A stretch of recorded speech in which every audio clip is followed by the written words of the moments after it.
pourquoi c'est important d'être discipliné à l'armée et pourquoi est-ce qu'on n'a pas la même discipline que les autres armées.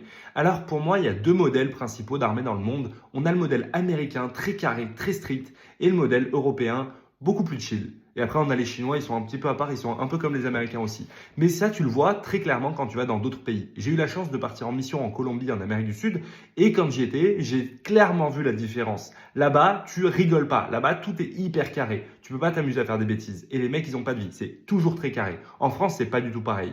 Maintenant, dans les deux cas, on a une discipline, mais on n'a pas la même discipline. Dans l'armée française, j'ai envie de dire que la discipline, c'est sur le moment de la mission, et qu'après, on se détend, on rigole, c'est sympa. Dans les autres armées, la discipline, c'est tout le temps. Ça veut dire que quand on est sur le terrain, qu'on est en train de mener une mission,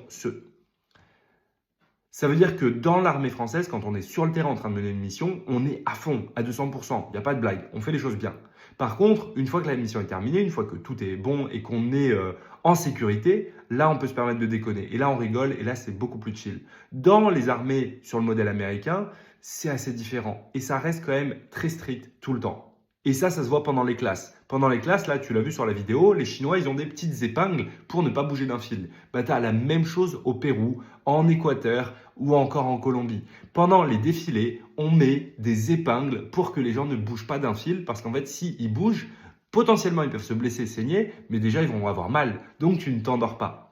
En France, on est quand même moins exigeant sur les défilés. On ne va pas aller mesurer au millimètre près. On ne met pas des cordes entre les personnes sur les parades pour vérifier s'ils sont bien alignés parfaitement. Mais on va faire ce travail-là d'alignement. Je l'ai vu pendant les répétitions du 14 juillet quand j'ai défilé sur les Champs-Élysées. On a fait une semaine de répétition avec plein de travail alors qu'on savait déjà marcher au pas depuis des années.